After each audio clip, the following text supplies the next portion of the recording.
ত্রয়োদশ জাতীয় সংসদ নির্বাচনে অংশ নিতে ৩০০টি আসনের মধ্যে ২৩৭টির সম্ভাব্য প্রার্থী তালিকা ঘোষণা করেছে বিএনপি। সম্ভাব্য প্রার্থী তালিকা ঘোষণার পর দেখা গেছে এই তালিকায় নেই বিএনপির স্থায়ী কমিটির সদস্য নজরুল ইসলাম খান, বেগম সেলিমা রহমানের নাম। প্রার্থী তালিকায় নেই সিনিয়র যুগ্ম মহাসচিব রুহুল কবির রিজভী, যুগ্ম মহাসচিব হাবিবুন নবী সোহেল, সদ্য মনোনীত যুগ্ম মহাসচিব হুমায়ুন কবিরের নামও।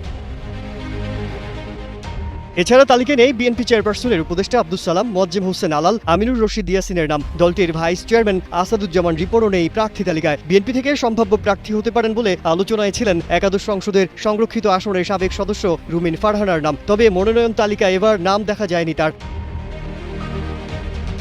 ঢাকা ১০ আসন থেকে বিগত সময়ে নির্বাচনে অংশ নিয়েছিলেন আন্তর্জাতিক বিষয়ক সম্পাদক নাসির উদ্দিন অসীম। এই আসনে একবার প্রার্থী হয়েছিলেন আরেক নেতা রবিউল ইসলাম রবি। তাদের দুজনের নামও নেই ঘোষিত তালিকায়। মাগুরার একটি আসন থেকে এবার দলীয় মনোনয়নের জন্য চেষ্টা চালাচ্ছিলেন আলোচিত নেতা ঢাকা মহানগর দক্ষিণ যুবদলের সদস্য সচিব রবিউল ইসলাম নয়ন। তবে তিনিও বাদ পড়েছেন এই তালিকা থেকে।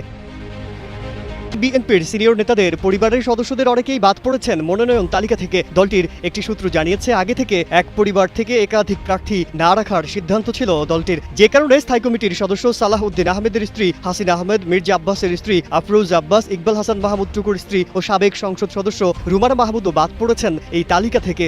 সবার আগে সব খবর পেতে চ্যানেলটি সাবস্ক্রাইব করুন এবং ফলো করে বেল বাটনটি চাপুন।